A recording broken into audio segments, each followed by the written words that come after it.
Welcome sa ating munting YouTube channel. Please support my videos. Comment, like and subscribe po mga idolo. Maraming salamat po. Story present. Super Devo Uling System. Kabanata 2521 kay Kaiji. You are not qualified to ask where I am from.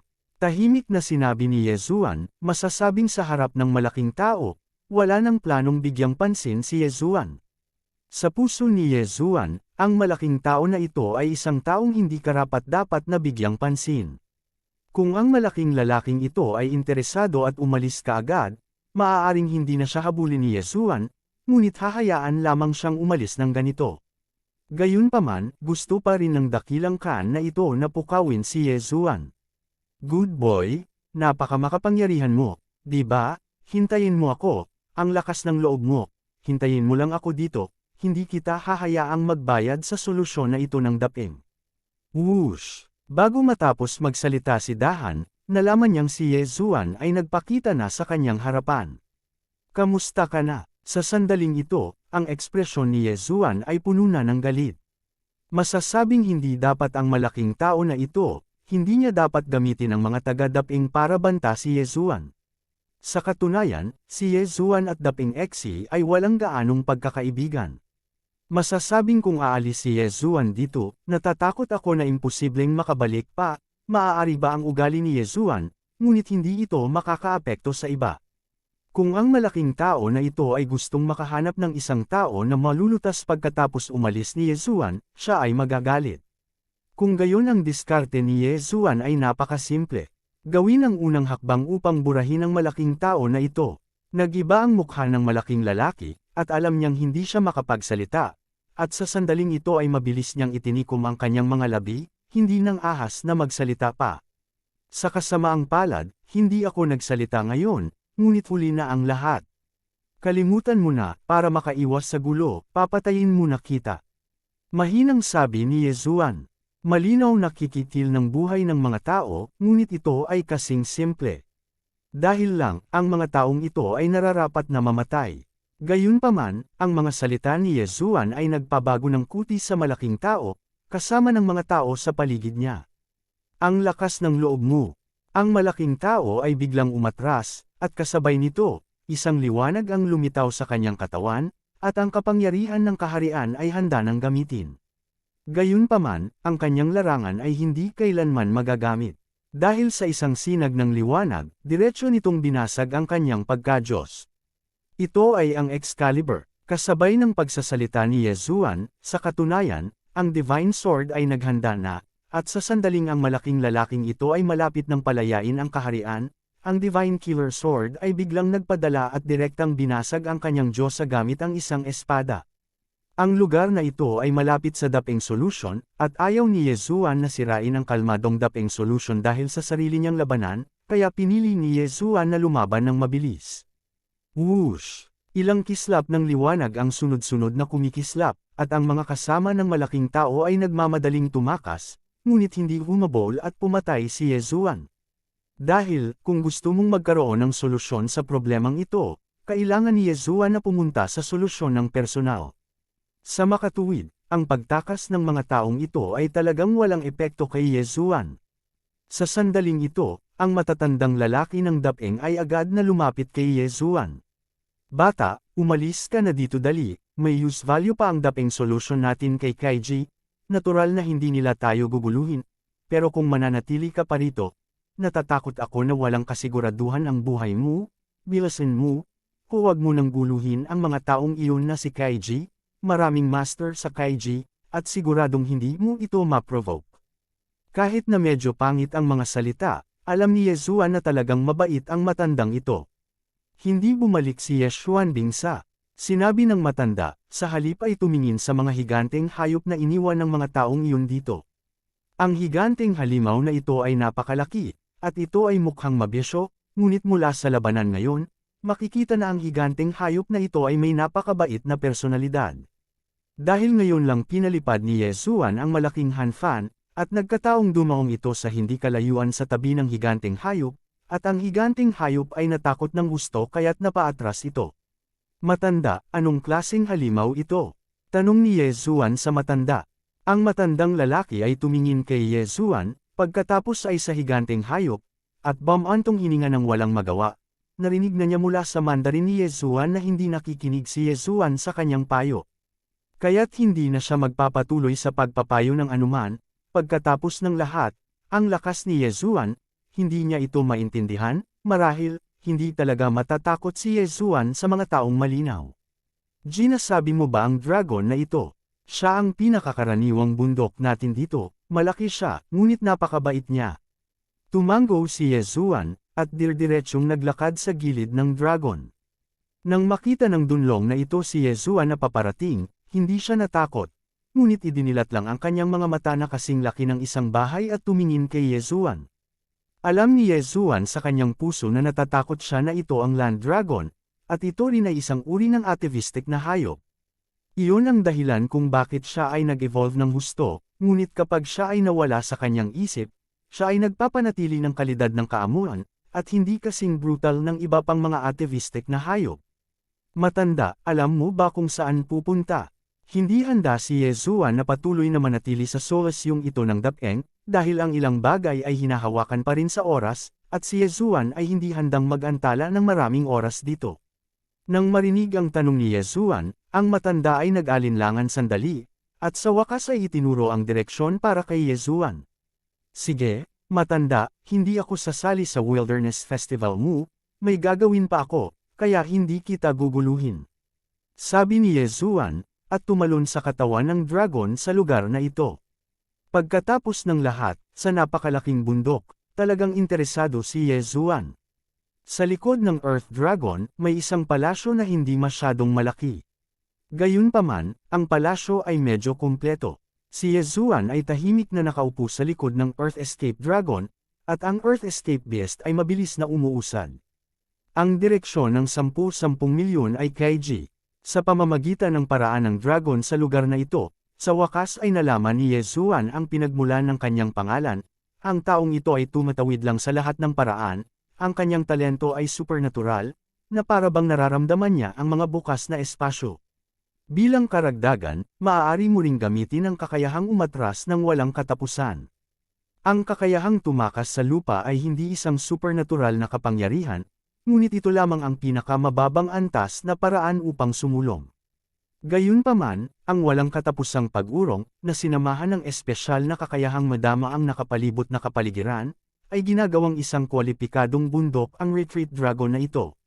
Bukod dito, ang bilis ng pagsulong ng nakatagong dragon na ito ay napakabilis, wika nga, na maihahambing sa bilis ng teleportasyon. Hindi nagtagal at dinala ng escape dragon si Yezuan sa teritoryo ni Kaiji.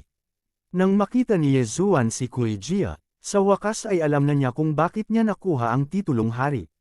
Ang solusyon na ito ay parang isang maliit na lungsod, na may populasyon na hindi bababa sa 100,000. Ang malaking solusyon ng 100,000 katao, para ay buli ang maliit na solusyon ng daan-daang tao, naisip lang ni Yezuan sa isang iglap. Ang gusto nila ay marahil ang Dharma Face sculpture sa solusyon ng Dapeng. Facts iyang sculpture, may sapat na dahilan si Yezuan para maniwala na kahit na sa ancestral realm na ito ay talagang isang bihirang magandang bagay. Pagkatapos, natural na patuloy na aapihin ng mga tao ng Koi Xi ang Dapeng Jia, at kahit na direktang monopolyo ang lahat ng mga eskultura ng Dharma na ginawa ng Dapeng Jia. Saka lamang nila magagawang ituloy ang higit na kabutihan. Hindi nakapagtataka kapag umalis si Yezuan, sasabihin ng matanda na walang gagawin si Koi Xi sa kanila. Gayunpaman, ang tunay na halaga ng solusyon sa Dapeng ay ang eskultura ng yugto ng batas, at ang mga nakakaunawa sa eskultura ng yugto ng batas ay ang mga tao lamang ng solusyon sa Dapeng, kaya natural silang ligtas. Kabanata 2522, Bunga ng Kaluluwa ng Ninuno. Sa oras na ito, sa gitna ng Kuijia, ang malaking pinuno ay labis na nagalit. Dapeng solution ay palaging ang pangunahing pinagkukunan ng kita para sa Kaiji. Pagkatapos ng lahat, ang eskultura ay nagbebenta ng mahusay, at ang presyo ay medyo mataas. Bagamat ang Dharma sculpture na ito ay magagamit lamang sa ancestral realm.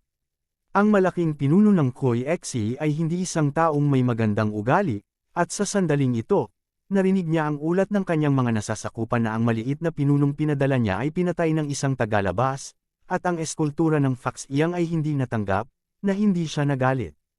Alam mo, ang taong humiling sa kanya ng Dharma sculpture sa pagkakataong ito ay mula kay Xiao Shu. Ito ay isang superpower na hindi niya kayang masaktan. Huwag tingnan si Koi Xe na nagtatago sa masukal na kagubatan na ito na napapaligiran ng mga banal na hayop, ngunit kung nais ni Xiao Zuan na makahanap ng problema sa kanyang Kui Jia, ito ay napakadali. Sa katunayan, para kay Daping Jia, ang pinuno ng Kaiji ay hindi kailanman ng ahas na mangbuli ng sobra. Kung tutuusin, si Daping Xe ang kanyang cash cow, kung wala ang eskultura ng batas ni Daping Jia, siya Kaiji ay hindi man lang makasuporta sa napakaraming tao. Sa pagkakataong ito, kung hindi dahil sa mga taong dumating, hindi niya hahayaan ang mga tao na mangolekta ng proteksyon ng pera ng maaga. Sabi mo ang binata lang ang natalo sa inyong lahat at malakas. Oo, dakilang pinuno, ang tagalabas na iyon ay napakalakas, at walang sinuman sa atin ang makakalaban sa lakas ng kanyang suntok. Pwede mo bang malaman kung saan siya galing? Bahagyang sumimangot ang malaking pinuno, galit, ngunit ang malaking pinuno ay hindi magiging bulag at maglalakas loob na tulungan si Dapeng na makuha ang kanyang ulo, at mayroon din siyang napakalakas na lakas, kaya, saan nanggaling ang lalaking ito? Bumalik sa malaking pinuno, ang maliit ay hindi nakikita, ngunit, ayon sa maliit, ang taong iyon ay maaaring mula sa labas. Mula sa labas, nagtaka na naman ang malaking pinuno, kung tagalabas man iyon, dumiretso siya sa apat na kuweba, bakit siya pumunta sa kanila? Ang pagtawid sa kagubatan sa labas ng Kaiji ay hindi isang simpleng bagay, kaya walang puwang para sa dakilang pinuno na hindi mag-isip ng mabuti. Gayunpaman, tulad ng iniisip ng malaking pinuno, hindi niya alam na naabot na ni Yezuan ang antas ng Kaiji. Sa sandaling ito, gumagala si Yezuan sa Kui Jia. Kakatuwa ring sabihin na ang mga taong ito ay may kakayahang magtayo ng mga palasyo, pavilion at iba pa, ngunit ginagamit lamang nila ang ilang mga kubo na gawa sa pawid, kubo ng damo, at mga toldang balat ng hayop bilang sariling bahay. Ang escape dragon na nakuha ni Yezuan ay ang pinakamahusay na patunay nito. Sa likod ng retreat dragon na ito, mayroong isang maliit na palasyo, bagaman hindi ito maluho, ngunit hindi naman ito masama kung tutuusin. Ngunit ang solusyon sa Dapeng ngayon, at ang kasalukuyang solusyon sa Koi, ay kailangang maging napakasama. Siyempre, siguro para sa kanila, may espesyal na dahilan para gawin itong ganito, ngunit hindi naintindihan ni Yezuan. Sa sandaling ito, naglalakad si Yezuan sa isang kalye. Sa magkabilang gilid ng kalye, may mga nagtitinda ng mga kakaibang bagay. Sa kaalaman ni Daping Jia, hindi babole-wole ni Yezuan ang mga kakaibang bagay na ito, na makakapaggarantiya na ito ay magiging isang espesyal na sandatang mahika o iba pa. Itong guest officer, ay Shinji's newly baked watergrass shoes. Gusto mo ba ng pares? Waterweed sandals. Bahagyang kumunat ang noo ni Yezuan, kung ito ay mula sa pangalan, talagang ginawa nitong ayawan ito ni Yezuan. Gayunpaman, nang kunin ni Yezuan ang mga water straw na sapatos at pagmasdan ng mga ito, nagkaroon siya ng bagong pagkaunawa. Lumalabas na bagamat medyo earthy ang pangalan nitong watergrass shoe, hindi naman masama ang function nito. Bukod dito, ang hitsura ay hindi ang inaasahang dayami sandals. Kahit na ito tubig damo sapatos ay may ilang mga uri ng banal na damo paghabi, ngunit ito ay may isang natatanging hugis. Ang pinakamahalagang bagay ay ang kanyang pag-andar. Suot ang tubig magbunot ng damo sapatos, ang bilis ng pagbawi ng banal na kapangyarihan ay maaaring 2 beses ng mas mabilis. Bukod dito, mayroon ding ilang mga pagpapala para sa batas ng sistema ng tubig. Masasabing kung ang mga watergrass shoes na ito ay inilalagay sa labas ng ancestral realm, maaari itong ituring na isang magandang bagay. Gayunpaman, sa lupaing ito ng mga ninuno, tila ito ay isang napaka-ordinaryong bagay. Ibinaba ni Yezuan ang water straw shoes at muling naglakad sa gilid. Ito ay isang stall ng prutas, ngunit ang prutas na ibinebenta ay hindi anumang prutas na nakita ni Yezuan noon. Casual na pumitas ng prutas si Yezuan, ngunit nalaman niyang may misteryosong kapangyarihan na lumalangoy sa prutas na ito. Ito ay hindi isang banal na kapangyarihan, higit pa sa isang kapangyarihan sa batas. Ito ay isang kapangyarihan na hindi panalantad kay Yezuan, at kahit si Yesuan ay hindi matukoy kung ano ang silbi niya. Sa sandaling ito, ang tindera na nagbebenta ng prutas ay tumingin kay Yesuan na nakangiti at nagtanong, "Guest officer, gusto mo bang magkaroon ng ilang ancestral soul fruits?" Ang bisitang opisyal ay pumipili ng kusa, lahat ito ay mga bunga ng kaluluwa ng ninuno na panandalian lamang na pipitas. Ikaw ang nasa iyong kamay. Ito ay isang 3,000 taong gulang na bunga ng kaluluwa ng ninuno, at naglalaman ito ng maraming kapangyarihan ng mga ninuno. Panipi, 3,000 taon. Zuli, anong klaseng kapangyarihan ito? Nang makita ang naguguluhan na hitsura ni Yesuan, ang lalaki ay tila nag-react, at direktang nagtanong kay Yesuan. Ang bisitang opisyal ay mula sa labas. Panipi, tumango si Yesuan, walang itinago, at direktang sinabi, "Oo, kakapasok ko lang mula sa labas." Panipi, "Oh, I see. It's no wonder. The guest officer is going to the 4th cave. Then the guest officer have to buy more of this ancestral soul fruit. Halika, matitikman ng guest officer. Ito ay 500 taong gulang na ancestral fruit." Pagkatapos kainin ng guest officer, alam niya kung bakit ko sinabi yun. Habang nagsasalita ang lalaki, nag-abot na siya ng prutas kay Yesuan. Nang may pagdududa, direktang kinain ni Yesuan ang prutas. Gayunpaman, sa sandaling kainin niya ito, sa wakas ay nalaman ni Yesuan kung ano ang gamit nitong ancestral soul fruit. Lumalabas na ang prutas na ito ay maaaring aktwal na maglagay muli ng banal na kapangyarihan. Ito ay hindi lamang tungkol sa pagdaragdag ng pisyolohiya, ito ay tungkol din sa pagdaragdag sa kapangyarihan ng batas. Mayroong isang mahiwagang prutas, dapat mong malaman, na hindi pa ito nakatagpo ni Yesuan. Bihira pa nga ang mga pildores na maaaring maglagay muli sa kapangyarihan ng batas, pabayaan pa ang bungang nagpupuno sa kapangyarihan ng batas. Kung gagamitin mo ang prutas kasabay ng iba pang mapagkukunan, may isip ang epekto ng pagpino ng elixir.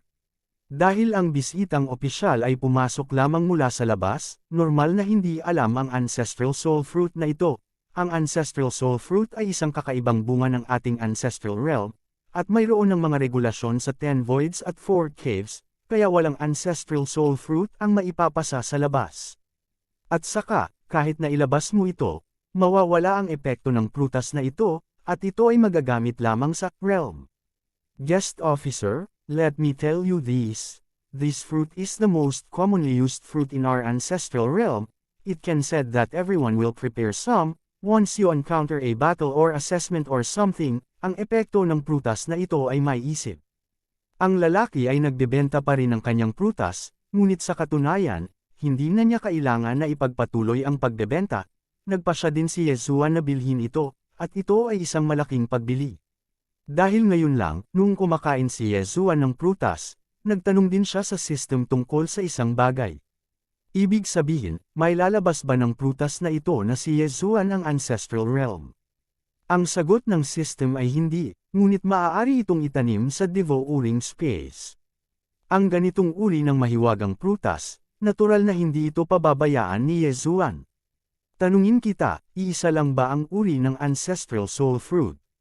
Tanong ni Yesuan sa lalaki.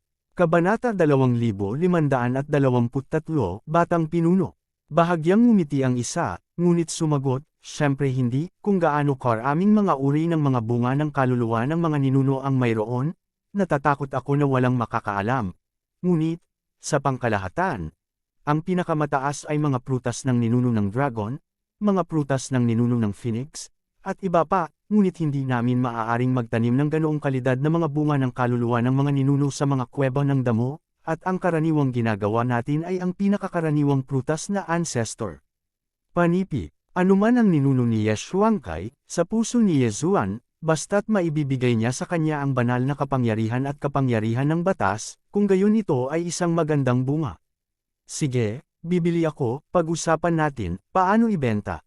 Hehe, nakaka-refresh ang guest officer na ito, kung gayon, wala akong ihaharap sa iyo. 3,000 taon ng prutas, isa para sa 10,000 espiritong bato, 5,000 taon ng prutas, 100,000 espiritong bato, 100,000 taon ng prutas, 1,000,000 espiritong bato, paano pa? Bahagyang natigilan si Yesuan, ang presyong ito. Hindi ito mahal, ngunit ito ay mura, ito ay masyadong mura.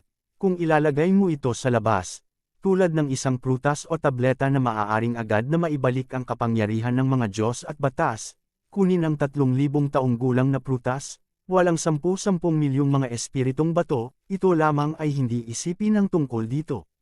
Pagkatapos ng lahat, kung ang isa sa mga elixir na ito ay nasa kamay, sa ilalim ng parehong lakas ng labanan, kung gayon ang posibilidad na manalo ay tataas ng malaki.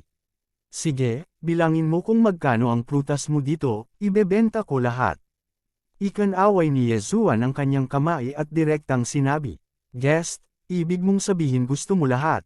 Ang lalaki ay tumingin kay Yezuan ng hindi makapaniwala, pagkatapos ng lahat, kahit na ang ancestral soul fruit ay mabuti, ito ay may negatibong epekto, iyon ay, sa maikling panahon, hindi niya makuha ang pangalawa. Siyempre, hindi naman sa hindi mo ito makakain, pero habang kinakain mo ito, mas hindi ito epektibo. Bukod pa rito, ang prutas na ito ay para sa pang-emerhensyang paggamit at ito ay sapat na upang magdala ng ilang kasama mo. Ngunit napakahusay ni Yezuan kaya gusto niyang bilhin ang lahat ng prutas sa kanyang mga kamay. Alam mo, mahigit 100 piraso ang dala niya this time. Gayunpaman, dahil sinabi iyon ni Yezuan, ang taong ito ay natural na hindi magtatanong ng anuman, hindi pa rin ba niya magagawa kung mayroon siyang negosyo? Okay, guest officer, aayusin ko ang mga account para sa iyo. Kabuuang 107 prutas, ang kabuuang halaga, 1,007,000 mga espiritong bato, kukunin kita ng 10 milyong mga espiritong bato, nakikita mo kung paano ito. Hindi sumagot si Yezuan, ngunit direktang nagbigay ng Chenkun ring. Nang tingnan ito ng taong iyon, natural niyang makikita na nasa loob ito ng 11 milyong mga espiritong bato. Kinuha ni Yezuan ang Chenkun ring na ibinigay ng lalaki, ngunit nagtanong, maaari bang itanim ang ancestral soul fruit na ito? Panipi, gusto ng guest officer na magtanim ng ancestral soul fruit na ito. Hindi imposible, pero napakabagal ng growth time ng ancestral soul fruit, at tumatagal ng humigit kumulang 70 o 80,000 taon para magbunga ang ancestral soul fruit tree sa unang pagkakataon. Siyempre, kung interesado ang guest officer, ang ancestral soul fruit na mahigit 5,000 taon na ang edad ay maaaring direktang gamitin bilang isang seed. Ito ay tumatagal ng 70 o 80,000 taon upang lumago. Bahagyang natigilan si Yezuan, tila ang ancestral soul fruit na ito ay hindi ganoon kadaling linangin. Gayunpaman, si Yezuan ay may puwang upang lamunin, kaya hindi niya kailangang mag-alala ng labis tungkol sa oras. Tumango si Yezuan, at pagkatapos ay naglakad patungo sa harapan, at kasabay nito, ang ilan sa mga ancestral soul fruits na napili niya ay nailipat na sa devouring space. Ang halaga ng mabibigat na prutas na ito ay napakataas, at maganda rin ang epekto, kaya hindi iniisip ni Yezuan na hindi nararapat na gumastos ng 10 milyong spirit stone upang bilhin ang mga prutas na ito. Ngunit hindi alam ni Yezuan na ang eksena kung saan siya bumili ng prutas ay nakita ng iba. Ang solusyon sa damo ay katulad din ng solusyon sa dapeng, isang ordinaryong maliit na solusyon lamang, at ang mayroon lamang ay iilang puno ng bunga ng kaluluwa ng ninuno, ngunit madalas itong pinagsasamantalahan ng solusyon. Ang batang pinuno ng Koi Exi ay isang kilalang masamang binata, at masasabing walang sinuman ang hindi mabubuli sa kanya sa maliliit na solasyong ito. Pero nandoon ang pagkakakilanlan ng batang lider na ito, hindi lang siya ang nag-iisang anak ng dakilang pinuno ng Kaiji, kundi maging ang magiging pinuno nitong si Kaiji, kaya lahat ay naglakas loob lamang na magalit sa kanya ngunit hindi nangangahas na magsalita. Ngayon, casual siyang naglalakad sa kalye, ngunit nakita niya ang eksena ni Yezuan na bumibili ng prutas. Sa oras na ito, bahagyang tumaas ang mga sulok ng bibig ng batang pinuno, ngunit sinabi niya sa entourage sa tabi niya, "Kawili-wili, hindi ko inaasahan na ang aming Koi Exi ay dumating sa isang mayamang batang lalaki, pumunta, makikilala ko ang taong ito." Panipi, para mabili ang lahat ng ancestral soul fruits ng grass solution, sa solusyon na ito, tanging ang kanyang batang pinuno lang ang makakagawa nito, kaya natural na curious siya kay Yezuan. Hindi naman mahirap ang mga tao dito. Sa katunayan, kahit na ang taong nakipagkalakalan kay Yezuan ay may lakas ng katamtamang Diyos. Gayunpaman, dahil sa pagsasamantala kay Kaiji, kaya napakahirap ng mga tao rito. Siyempre, hindi naman sa mahina sila, pero relative kay Kaiji, wala silang lakas para lumaban. Ang Ancestral Realm ay iba sa labas, at sa labas, ang isang God Realm ay maaaring maging isang God Master. Ngunit sa inuupahang lupain, may mga taong nahihigitan ang pangunahing paglilinang ng Diyos, at mayroong higit sa isa. Kinuha ng batang pinuno ang kanyang encourage at sinundan ang kakayahan ni Yesuan. Walang kahit katiting na bagay na itatago. Kaya paanong hindi ito mapapansin ni Yesuan? Kaya sa sandaling ito, direktang huminto si Yesuan, lumingon, tumingin sa batang pinuno, at mahinang nagtanong. Bakit mo ako sinusundan? Haha, kailangan kang sundan ng batang pinuno. Hindi mo ba alam na ang buong solusyon na ito ay akin? Ito ay talagang isang biro, kung paano ang batang pinuno ay nais na pumunta sa kanyang sariling teritoryo, pagkatapos ay maaari siyang pumunta, paano, hindi ka masaya.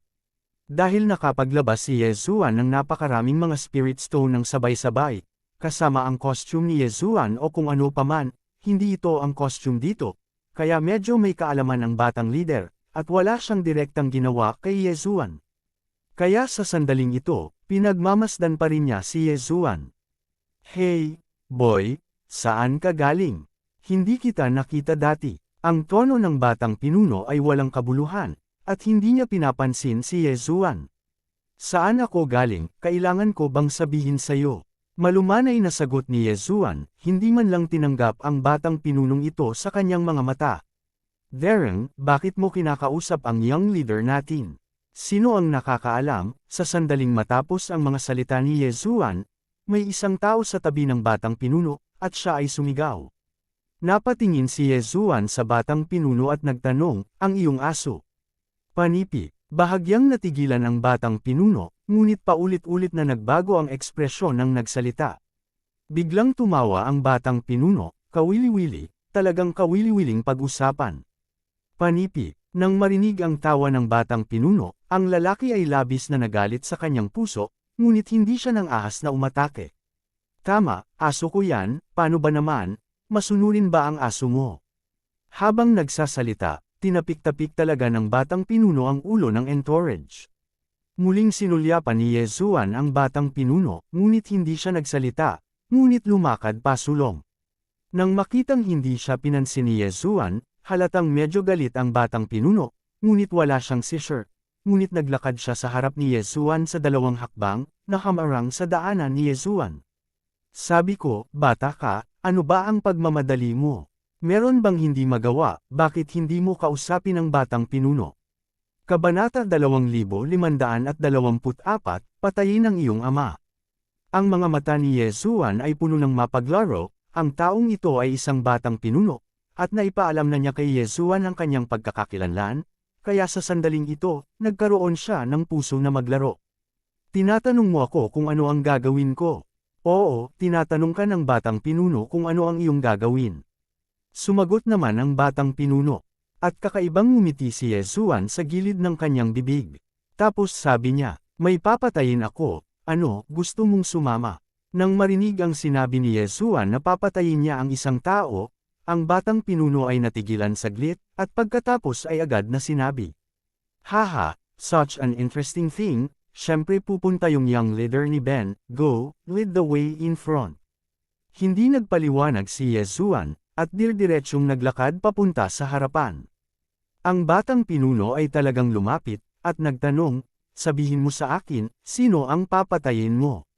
Sabihin mo sa young leader, baka alam pa ng young leader.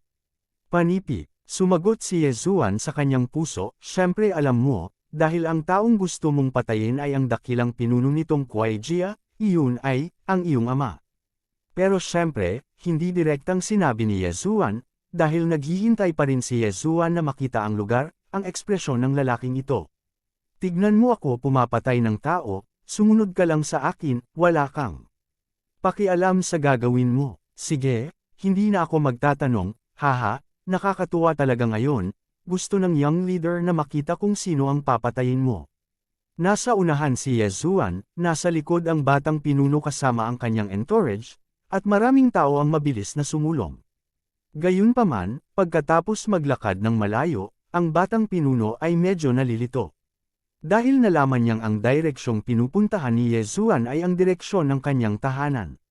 Siyempre, hindi na niya ito masyadong inisip ngayon, iniisip na dumadaan lang si Yezuan, at iniisip pa nga kung papatayin ni Yezuan ang pinuno ng kung saang sangay o iba pa.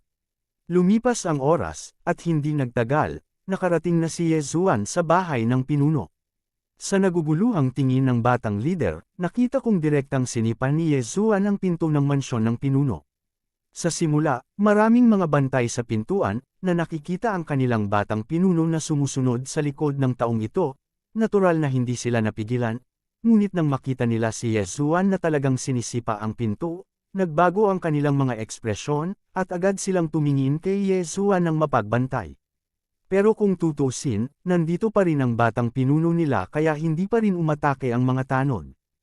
Anong ginagawa mo? Bakit mo sinisipa ang pinto ko? Mabilis na naglakad ang batang pinuno sa harap ni Yezuan at tinanong si Yezuan.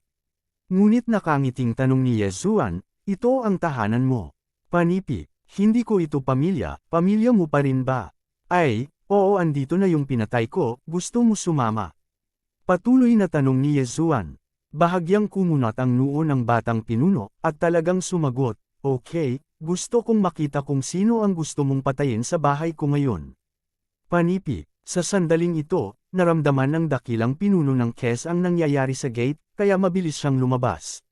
Ngunit nakita niya ang kanyang anak na nakatayo sa labas ng gate kasama ang isang binata, at ang pinto ng kanilang bahay ay sinipa at nasira. Anong ginagawa mo? Kalokohan, paano mo nasira ang gate? Sa sandaling ito, hindi alam ng malaking pinuno na si Yezuan ang dumating para hingin ang kanyang buhay, kaya tinanong niya talaga si Yezuan at ang batang pinuno ng ganito. Hindi pa nagsasalita ang batang pinuno, ngunit narinig niyang sinabi ni Yezuan, narito ang taong pinatay ko, at sa daan, salamat sa iyong pangunguna. Panipi, nang marinig ang mga salita ni Yezuan, ang batang pinuno ay hindi nag-react sa sitwasyon, ngunit narinig niya ang malaking pinuno na umuungal ng galit, gusto mo akong patayin. Ikaw ang bahala, at ikaw, ano ang nangyayari? Panipi, ang huling pangungusap ay natural na itinanong sa batang pinuno, ngunit sa sandaling ito, hindi pa rin naiisip ng batang pinuno ang sitwasyon, at hindi niya alam kung paano babalik. Huwag mo na siyang tanungin, gusto daw niya akong makitang pumatay, kaya sumama siya sa akin. Okay? Wala akong oras na mag-aksaya dito sa iyo, mamatay na tayo. Hiniling na ni Yezuan sa sistema na suriin ang cultivation ng taong ito ngayon lang, ngunit isa lamang itong second-grade high-grade God realm, kaya masasabing sigurado pa rin si Yezuan na papatay, kaya hindi niya inilagay ang taong ito sa kanyang mga mata. Habang nagsasalita si Yezuan, nailabas na niya ang Divine Sword, ngunit ibinaling pa niya ang kanyang ulo sa batang pinuno at sinabing, ayaw mo bang makita akong pumatay ng mga tao? Kaya ngayon, panuurin mo lang ito. Panipi, napatulala ang batang pinuno, ngunit sinabi niya na gusto niyang makitang pumapatay si Yezuan ng mga tao, ngunit ayaw niyang makitang pinapatay ni Yezuan ang kanyang ama. Kung alam niyang gugulo ni Yezuan ang ama ng kanyang pinagkakatiwalaan, hindi siya susundan ng batang pinuno kung may sasabihin siya. Buti na lang ngayon, natatakot ako na kahit anong paliwanag niya ay hindi pakinggan ng kanyang ama ang kanyang paliwanag. Sa sandaling ito, nagsimula ng makipaglaban si Yezuan sa pinuno ng Kuijia. Nakita ko si Yezuan na biglang naglaslas gamit ang isang espada, at ang malakas na kapangyarihan ay yumanig sa malaking bahay na ito sa isang iglap. Hindi ka panipaniwala na hindi sinira ng espada ni Yezuan ang Kaiji Mansion. Sa karanasan at karanasan ni Dapingjia, naunawaan din ni Yezuan sa kanyang puso na natatakot siya na ang malaking bahay na ito ay katulad din ng malaking bahay ni Dapingjia, na gawa sa mga espesyal na materyales. Kaya sa sandaling ito, bahagyang huminto ang paggalaw sa kamay ni Yezuan. Ang pangunahing bagay ay ngayon lang ay halatang inatake niya ang pinuno ng Kuijia, ngunit ang pag-ataking ito ay talagang naakit ng malaking bahay, at ang ganitong sitwasyon ay isa ring bagay na hindi pa nararanasan ni Yezuan. Sa sandaling ito, mukhang galit ang pinuno ng Koiexi, maglakas loob kang gawin ito sa akin, napakabuti, ngayon, ipapaalam ko sa iyo kung gaano ako kalakas. Boy, mamatay ka, panipi. Biglang sumuntok ang pinuno ng Koi Liberation. Ngunit bumubulwak ang malaking bahay na may malaking ilaw. Boom! Ang malakas na kapangyarihan ay sumabog, at isang kalasag ng banal na kapangyarihan ang lumiwanag sa tabi ni Yesuan, ngunit ito ay sa isang iglap lamang, ito ay nasira, at pagkatapos ay hinarang ni Yesuan ang pamatay Diyos na espada sa kanyang harapan, at ang malakas na kapangyarihan ay direktang tumama sa pamatay Diyos na espada. Boom! Si Yesuan ay direktang na-knockout. Pagkatapos ay nakakita siya ng isang hindi kapani-paniwalang eksena. Ang malaking bahay ay mabilis na nagbabago, at hindi nagtagal at ito ay naging kakaibang sandata. Ang malaking bahay pala ay sandata. Nagulat si Yesuan. Sa ancestral realm na ito ay simpleng puno ng hindi mabilang na hindi alam, at ito ay puno rin ng hindi mabilang na hindi kapani-paniwala. Pinagmasdan ni Yesuan ang malaking bahay noon, kahit anong itsura niya, hindi niya napansin na isa siyang sandata, kahit anong itsura niya, pakiramdam niya ay isa lang siyang bahay na gawa sa mga espesyal na materyales. At sa sandaling ito, napagtanto ko na ang malaking bahay ay ang sandata ng dakilang pinuno ng Kuijia. Bakit ginamit ng mga tao sa lupain ito ng mga ninuno ang mga sandata bilang kanilang mga bahay? Whoosh! Sa sandaling gumalaw ang figure ng dakilang pinuno ng Kuixi, nakarating na siya sa gilid ni Yesuan, at ang kanyang buong katawan ay naglabas ng malakas na pag-iiba-iba. Ngunit bilang karagdagan sa kapangyarihan ng batas, mayroon ding kakaibang kapangyarihan ng ninuno sa ancestral realm. Bigyan mo ako ng kamatayan. Ang malaking sandata sa bahay na nasa kamay ni Kuijia ay muling nagbuga ng malakas na liwanag, at sa isang iglap, ito ay naging isang kurtina ng liwanag sa kalangitan, direkta patungo kay Yesuan. Alam ni Yesuan na kung palibutan siya ng light curtain na ito, natatakot siyang hindi ito magiging komportable. Infinite teleportation. Kaagad na sinubukang umiwas ni Yesuan, ngunit ang magaan na kurtina ay tila may sariling kamalayan, at palagi niyang sinusundan si Yesuan, kahit saan tumakas si Yesuan, mahigpit niyang sinusundan. Moonfall self-promoted, Supreme God of War, i-click ang pen name Yue Luosong ay hindi mahulog upang mahanap ito, sana ay suportahan mo. Kabanata 2525, ang magic weapon ng malaking bahay.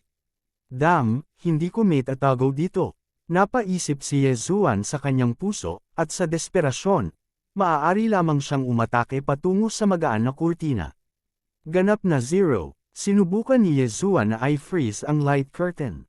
Gayunpaman, ang kapangyarihan ng absolute 0 point ay hindi maaaring i-freeze ang lahat ng light curtains, kahit na ang ilan sa mga light curtains ay talagang na-freeze ni Yesuan, ngunit mas maraming light curtains pa rin ang nakapalibot kay Yesuan. Ngunit sa isang kisap mata, si Yesuan ay napapalibutan na, at pagkatapos, ang magaan na kurtina ay agad na naging piraso, at pagkatapos ay nagpatuloy itong pumipisil patungo kay Yesuan na parang isang bilog na bola. Eternal Realm. Walang pagpipilian si Yesuan kundi gamitin ang Eternal Realm, isang malawak na puwersa ang nagmula sa katawan ni Yesuan, at ang marahas na kapangyarihan ay direktang lumalaban sa light curtain. Pero hanggang doon na lang. Ang kapangyarihan ng Eternal Realm ni Yesuan ay patuloy na kinakain ng magaan na kurtinang iyon, ngunit walang makakatulong sa sinuman. Sa sandaling ito, ang dakilang pinuno ng Kuixi ay dumating sa panig ni Yesuan ng buong pagmamalaki. Anak, paano, hindi ba't napakalakas ng aking ganap na suliranin? Proud na proud ang pinuno ng Kez. Ang kanyang ganap na suliranin ay isang uri ng suliranin na nagmumula sa malaking bahay, at masasabing hanggat ang ganap na suliranin ay inilunsad, ang pinuno ng Kuelai ay hindi kailanman pinalampas. Noon, at hanggang ngayon. Kahit na si Yesuan ay hindi pa napatay ngayon, siya ay nakulong lamang sa isang ganap na suliranin, ngunit siya ay naniniwala na sa paglipas ng panahon, si Yesuan ay mamamatay lamang maaga o huli. Natural na narinig ni Yesuan ang mga salita ng mahusay na pinunong ito, bagamat si Yesuan ay lubos na humanga. 1 Ang pag-atake ng mahusay na pinunong ito, kakaibang paraan ng pag-atake, ngunit ito ay isang kapangyarihan na hindi pa nakikita ni Yesuan.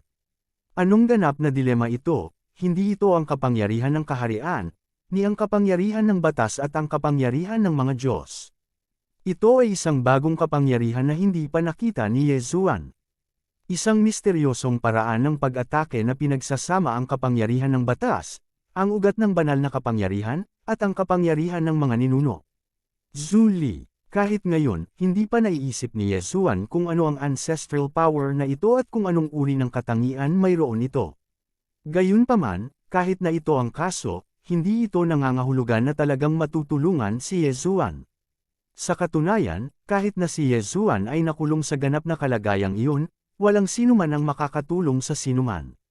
Dahil ang kapangyarihan ng Eternal Realm ay hindi maaaring makontrol ng malaya tulad ng absolutong predicament na iyon, ang kapangyarihan ng Eternal Realm ay si Anti-Yesuan ang sentro, na bumubuo ng isang kapaligiran na kabilang sa kapangyarihan ni Yesuan.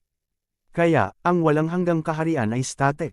Sa sandaling ito, kahit na ang Eternal Realm ni Yesuan ay napapaligiran ng ganap na ipinagbabawal na kapangyarihang iyon, hindi ito gaanong nasaktan. Sa gilid ng field, dalawang puwersa ang patuloy na natupok. At, malinaw naman, ang mga puwersa ng walang hanggang kaharian ang nananaig.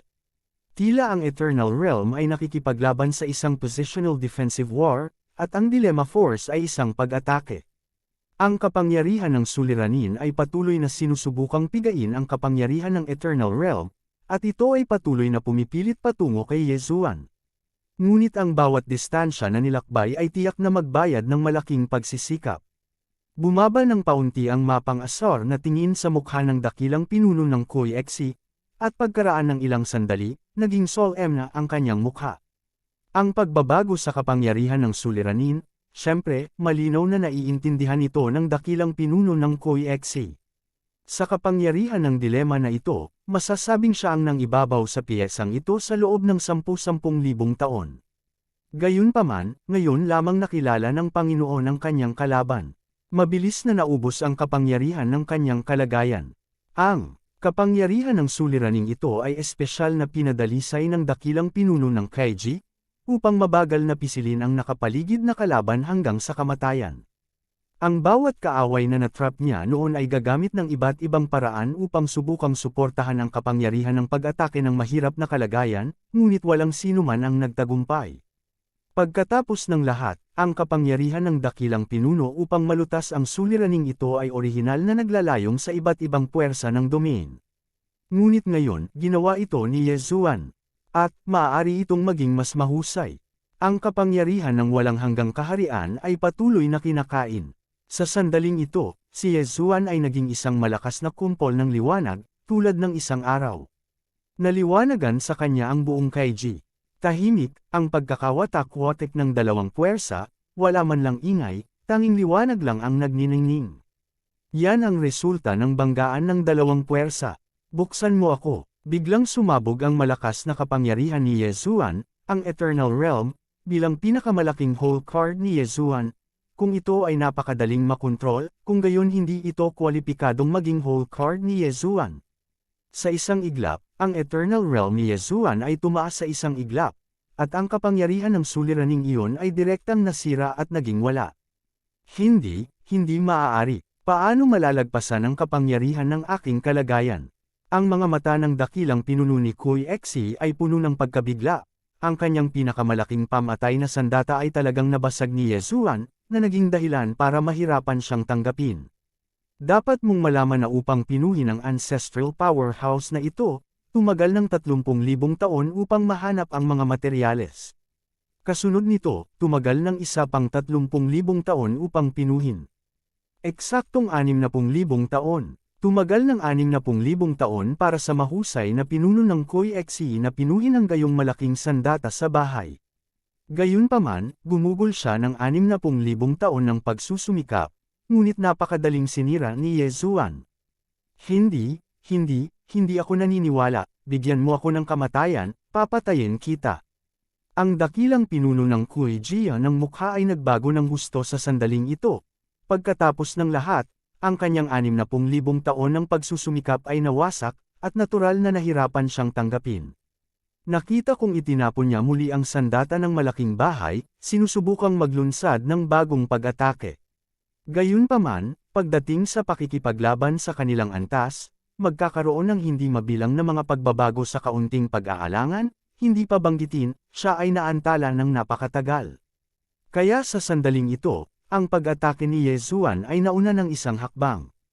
1 hanggang 10,000, casual na ikanaway ni Yesuan ang kanyang kamay, at ang Divine Sword ay agad na naging 10,000 sword lights, at inatake ang dakilang pinuno ni Kuei Xi sa harapan. Marahil, ang sword light na ito ay hindi sapat para patayin ang dakilang pinuno ng Kaiji, ngunit ang sword light na ito ay simula pa lamang ng pag-atake. Sa sandaling ito, kasama ang sword light, ang mga bagong pag-atake ay direktang pumutok. Ang shot ni Ye Zuan sa pagkakataong ito ay wala pang kalahating punto ang natitira, at hindi ito magiging anumang pagtatangka. Sa sandaling gumawa siya ng hakbang, ito ay magiging buong lakas. Megatron, patayin mo ako. Shenmue Sword Attendant, Flower Divine Sword Attendant, ibigay mo sa akin.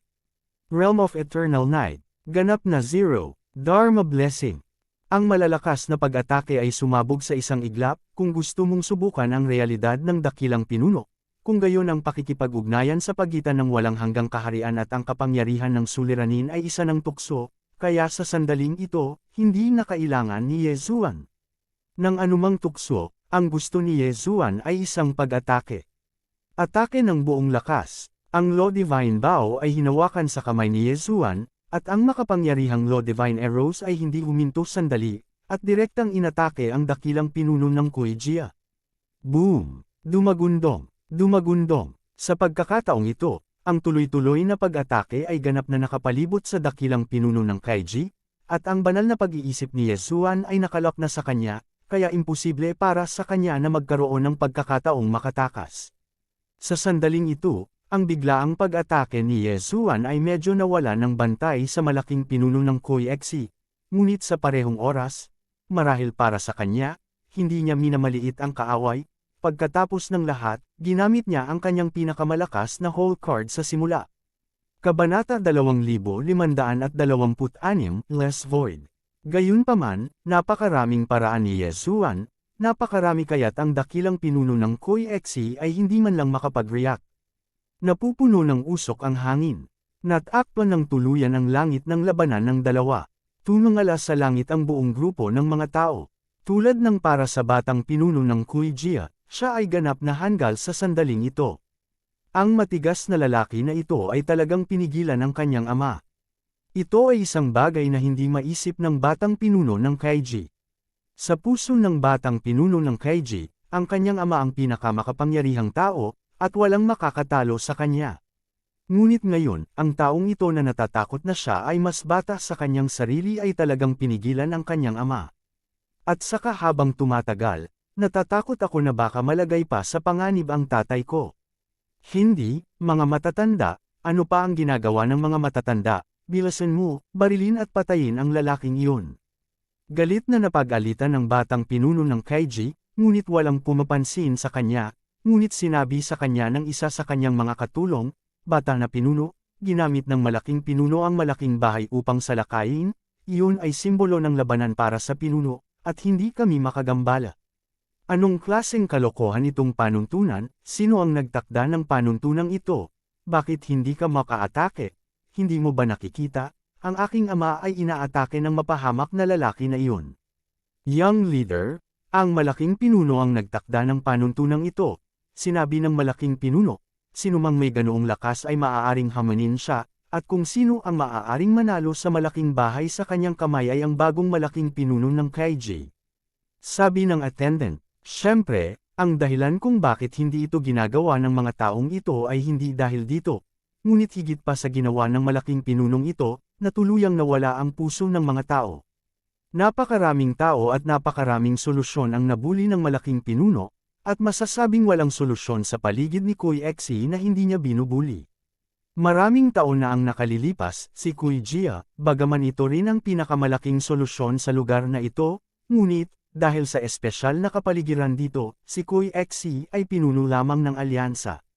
Nilabanan ng lahat ang pag-atake ng banal na hayop ng sama-sama at sama-samang umunlad, at sa oras na iyon, walang labanan, walang digmaan. Gayunpaman, mula nang maupo ang dakilang pinuno, nagkaroon ng patuloy na digmaan. Bagaman sa ibabaw, tila nasakop na ni Kuei Xi ang lugar na ito, ngunit ang mga tao man ng Kuei Xi o ibang mga tao, alam na alam nilang lahat sa kanilang mga puso na hindi nila kayang talunin ang malaking pinunong ito, ngunit dahil sa napakaraming atavistic na hayop sa paligid, kung sila ay panloob na frictional, iisa lamang ang resulta, iyon ay, sila ay inaatake ng atavistic. Sa makatuwid, hindi gaanong nasakop ng mahusay na pinuno ang iba't ibang mga solusyon, ngunit para sa kapakanan ng karaniwang kaligtasan, ang iba't ibang mga solusyon ay nagkusa na sumuko. Kunin ang karanasan ni Yezuan bilang isang halimbawa. Noong si Yezuan ay nasa Dapeng, bagamat wala siyang nakikitang malalakas na tao, ang kapangyarihan ng eskultura ng Fox Iyang ay hindi nangangahulugang simple. At dahil sinasabing ang malaking bahay ng Great Pang Solution ay maaaring gamitin sa paggawa ng mga eskultura ng Dharma, kung gayon siya mismo ay magkakaroon din ng mas maraming gamit tulad ng malaking bahay ni Kuya Jia.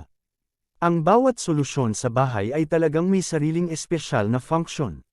Nang maglaon, naroon ang Kauji clan na nagbebenta ng ancestral soul fruit kay Yezuan, ngunit siya ay isang malakas na tao na may medium god cultivation. Masasabing ang bawat solusyon ay may sariling malakas na tao, at kahit na, ang ilang mga solusyon ay mas malakas kaysa sa mga solusyon sa Kwai. Hindi naman sa hindi talaga nila kayang talunin si Aoy Jia, ayaw talaga nilang lumaban. Walang tumalon para labanan si Koi Xi noon, ngunit ito ay matatag. Pero ngayon, may lumapit na, kaya ang mga na-relieve ay natatakot na baka hindi sila matahimik. Sa katunayan, nakita ito ng mga matatandang iyon at naunawaan nila na kung gagawin nila ito ngayon, natatakot ako na ang malalakas na tao ng Xiaojia ay sumama rin kaagad sa labanan.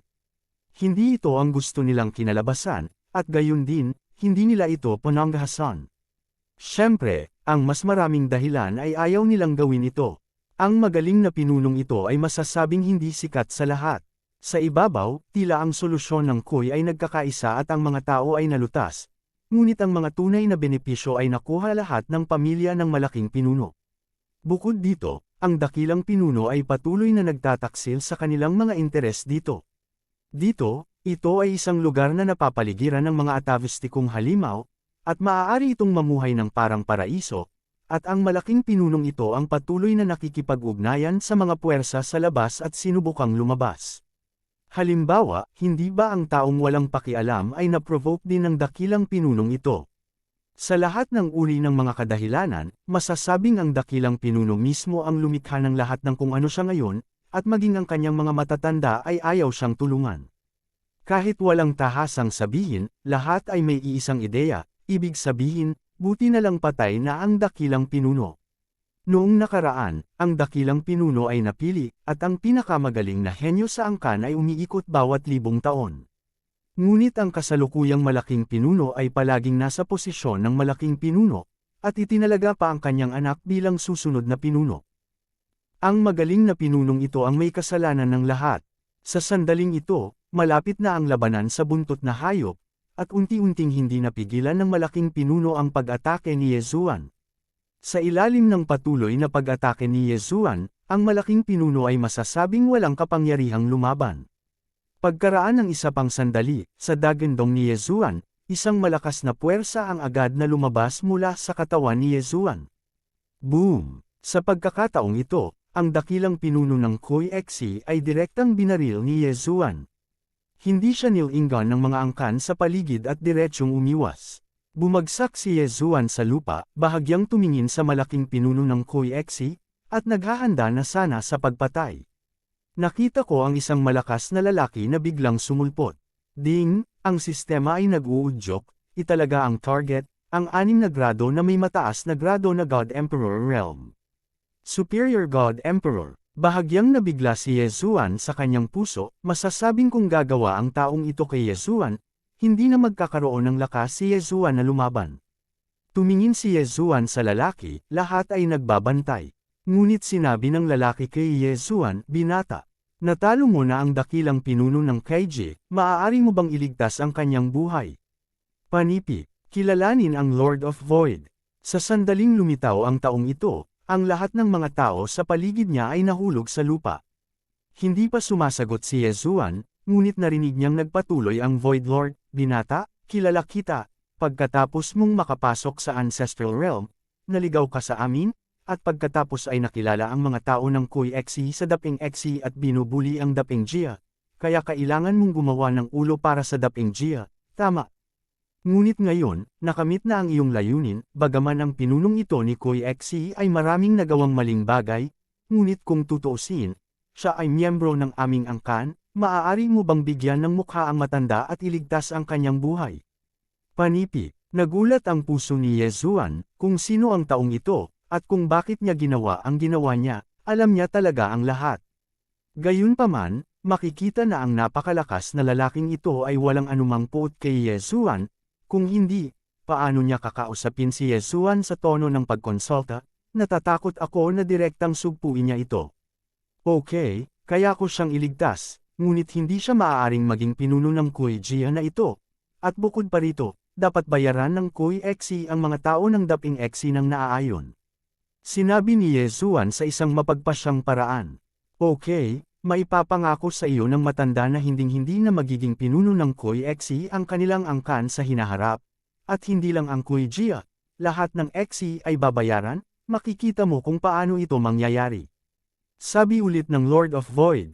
Kabanata 2527, Pag-alis. Tumango si Yezuan, kung ito ay maayos, natural na walang masabi si Yezuan, okay, pangako. Panipi. Sumang-ayon si Yezuan, at hanggang ngayon lang nalaman ng mga tao na ang binata sa kanyang harapan na nakipag-away ng husto sa dakilang pinuno ng Kuy Xe ay talagang sinusubukang pawiin ang galit ni Daping. Maraming tao ang tumingin kay Yezuan, ngunit lahat sila ay ngumiti. Young man, I think you're pretty good, and it seems na you like it a lot, so why not you be our little here? Mababang kawalan ng laman. Ano ang ibig sabihin nito? Tanong ni Yezuan na may pagkalito. Hindi pa narinig ni Yezuan ang pamagat ng Xiaoshu. Bahagyang ngumiti ang matanda, at mahinang nagsabi, hindi magandang maging isang maliit na walang bisa. Ang pangunahing responsibilidad ng kawalan ay upang ayusin ang pakikibaka ng bawat walang bisa. Ibig sabihin, kung may contradiction sa pagitan ng mga walang laman, kailangan mong harapin ito. Ito ay hindi isang walang pasasalamat na trabaho, ngunit, bilang kabayaran, kung gagawin mo ang isang maliit na walang bisa, kung gayon ay mabibigyan kita ng isang malaking bahay. Ay oo nga pala, nakalimutan kong sabihin sa iyo, medyo may nagawa na ako dati, pero 10,000 taon na akong hindi nakabalik, kung tutuusin, maaari kang mawala ng bisa ng kaunti at maubusan sa paglalaro, at walang mag-aalaga sa iyo. Katutubo na naramdaman ni Yezuan na ang tinatawag na kawalan ng kahungkagan na ito ay tila isang pagsasabwatan, ngunit hindi maisip ni Yezuan kung ano ang mayroon siya na karapat-dapat sa isang mataas na ranggo na powerhouse ng God Emperor Realm, at ang tukso ng malaking bahay na ito ay napakahusay. Saglit na nag-alinlangan si Yezuan, dahil sinabi niya na hindi siya mapapailalim sa anumang mga hadlang kung gagawa siya ng kaunting walang bisa, kung gayon hindi nasaktan na gawin ang maliit na walang laman na ito. Okay, promise ko sa'yo. Hahatuwang-tuwa ang mga kabataan, tapos in the future, ipapasa sa'yo tong lugar na ta. Matanda na, I can finally enjoy my old age in peace. Ikanaway ng matandang lalaki ang kanyang kamay, at isang tiyan kunring ang nahulog sa kamay ni Yezuan, ngunit ang figure ay nawala. Tingnan mo si Lord Xiaoshu. Sa isang iglap, lahat ng tao sa paligid ni Yezuan, kabilang ang dakilang pinuno ng Kuy Jia, ay talagang yumuko sa paanan ni Yezuan. At hindi pa naiintindihan ni Yezuan kung ano ang sitwasyon. Anong nangyayari? Si Yezuan ay labis na naguluhan, ngunit ang isa sa kanila ay nagsabi kay Yezuan, Panginoon Xiaoshu, dahil nakilala na tayo ni Lord Xiaoshu, kung gayon sa hinaharap, tayo ay magiging hindi gaanong walang laman sa ating kaharian. Haha, mula ngayon, ang ating kaharian ay walang bisa, at ito ay sa wakas ay isang mantra. Panipi. Sandali lang, pwede mo bang ipaliwanag sa akin kung ano ang nangyayari? Si Yezuan ay labis na naguluhan at nagtanong sa lalaki. Hindi alam ni Lord Xiaoshu, dahil sa ating geographical na lokasyon, at halos walang contact sa labas ng mundo. Kaya, ang ating kaharian ay masasabing isang independenteng void. Alam ng mga tao sa ancestral realm ang 10 voids at 4 na kuweba, ngunit hindi nila alam na bukod pa sa 10 voids, mayroon ding realm void. Ang mga alituntunin ng ating kaharian ay iba sa ibang mga walang laman, at ang ating kaharian ay walang bisa ng isang sistema ng pinuno ng tribo, hindi ang walang bisa ng sistema ng pamilya. Panipi. Oo, Panginoon Xiaoshu, si Lord Xiaoshu ay talagang hindi ang walang laman ng ating kaharian, ngunit ang walang laman ng pagbabantay, Gayunpaman, ito ay palaging pinangangasiwaan ang ating kawalan. At ito ay tiyak na dahil dito na tayo ay itinuturing na bahagi ng kawalan ng maraming beses. Ngunit ngayon, sa pag-aproba ni Lord Xiaoshu, ang ating magiging void, sa hinaharap. Void ang pangalan ng mga taong ito para sa Panginoon, kung sabihin, ito ay katumbas ng Diyos na Panginoon ng labas ng mundo. Siyempre, walang gaanong mga taong may kontrol, halimbawa, sa larangang ito, lahat sila ay nagsasama-sama, at sila ay 100,000 lamang. Sa katunayan, maraming tao pa rin ang nakakaalam tungkol sa Realm Void, pagkatapos ng lahat, ang lahat ng naipasa mula sa Realm Void ay napakahalaga. Gayunpaman, kung nais mong ipasok ang Mirror Void, hindi ito gaanong simple. Ang Divine Beast Zone ay isang natural na hadlang, at maraming tao ang sumubok na magbukas ng landas patungo sa Mirror Void, ngunit walang sinuman ang nagtagumpay. Siyempre, naisip ng ilang tao na mag-set up ng teleportation array. Ngunit sa kawalan, mayroong isang misteryosong puwersa, at ang resulta ng sinumang mag-set up ng teleportation array dito ay ang pagkasira ng array. Sa paglipas ng panahon, ang kaharian na ito ay nakalimutan.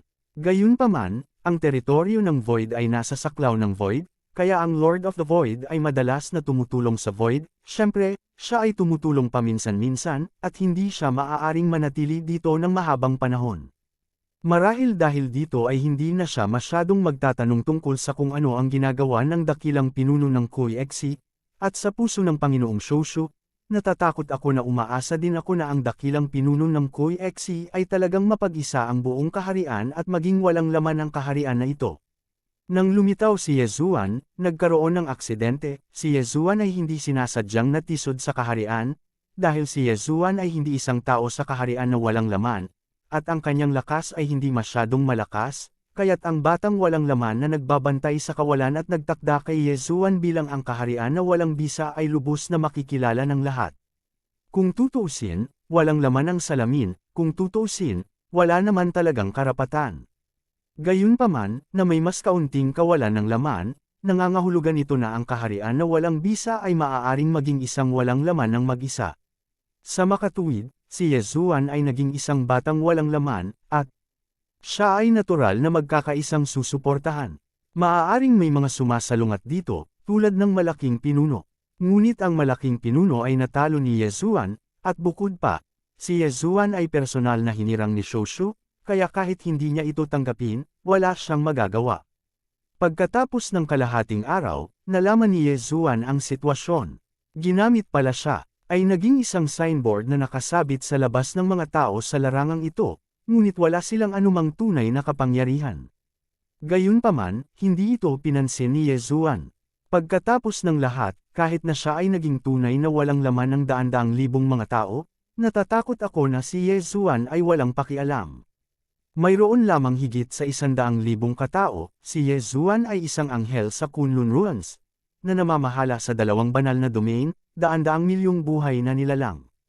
Ay higit lamang sa 100,000, paano magiging kapansin-pansin si Yezuan? Oo naman, halos walang sino man ang tatalakay sa mga susunod na pagsasaayos kay Yezuan, ngunit pagkatapos gumawa ng desisyon, sasabihin nila kay Yezuan. Matapos manatili sa kawalan ng kalahating buwan, sa wakas ay handa na si Yezuan na umalis muli. Sa nakalipas na kalahating buwan, talagang hinihintay ni Yezuan si Koixi na maghalal ng bagong pinuno. Ang bagong pinuno ng Koixi ay orihinal na pinuno ng isang sangay sa gitna ni Sister Aoi, ngunit siya ay mabait na hindi naman masama. Sa araw na ito, sa wakas ay iminungkahi ni Yezuan na maliit tulad ng iba. Walang pumipigil kay Yezuan, kung tutusin, sila ay hindi gaanong walang kabuluhan, at mas madalas, tinatrato lang nila siya bilang isang signboard na nakasabit doon. Gayunpaman, si Yezuan ay gustong umalis, ang mga taong ito ay kailangan pa ring ipahayag ito. Kung paano ito sasabihin, si Yezuan ay isa ring kabataang walang laman sa larangang ito, kung si Yezuan ay binubuli sa labas, hindi ba ito pagkawalan ng mukha ng kawalan? Sa makatuwid, nang umalis si Yezuan, pinilit ng mga taong ito si Yeshua na magkaroon ng 2 katulong at 2 bantay. Ayon sa kanila, si Yeshua ay ang kanilang kabataang walang laman, at kapag siya ay lumabas, natural na kailangan niya ng isang taong magpoprotekta sa kanya. Ngunit alam na alam ni Yeshua ang kanilang iniisip. Hindi tumanggi si Yeshua dahil hindi siya nag-abalang tumanggi. Itong 4 na tao, humanap lang ng dahilan para pabolaikan sila sa hinaharap. Kaya bakit mo pa aabalahin ang mga ito ngayon? Maya-maya, umalis na ulit silang 5. Magkakaroon ng update sa pagtatapos ng buwan, bukod dito, mangyaring suportahan ang bagong aklat na Supreme God of War. Sa susunod na pagbagsak ng buwan, mahahanap mo ito sa pamamagitan ng paghahanap para sa pangalan ng panulat na Yueluosong ay hindi nahulog. Kabanata 2528, Bumagsak na balita. Para sa taong walang kagalakan, mula simula hanggang wakas, hindi pa siya nakita ni Yeshua.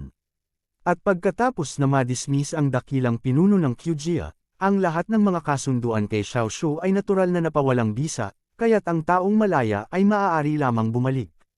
May nangunguna, ngunit ito ay mas maginhawa, bagaman ang mga tao sa kaharian ay nagsasarili tulad ng isang paraiso, ngunit ito ay hindi nangangahulugan na sila ay talagang walang contact sa labas ng mundo. Sa katunayan, ang 4 na entourage ni Yeshua ay pawang mga disipulo ng 4 na kuweba. Hindi gaanong protektahan si Yeshua, mas mabuting lumabas sa daan. Ngunit ang 4 na taong ito ay may malaking paggalang kay Yeshua, ang mga iniisip ng mga matatanda. Ang mga kabataan ay likas na hindi alam. Ang alam lang nila ay si Yeshua ay isang walang laman sa kaharian, kung gayon, sila ay natural na magiging napakagalang.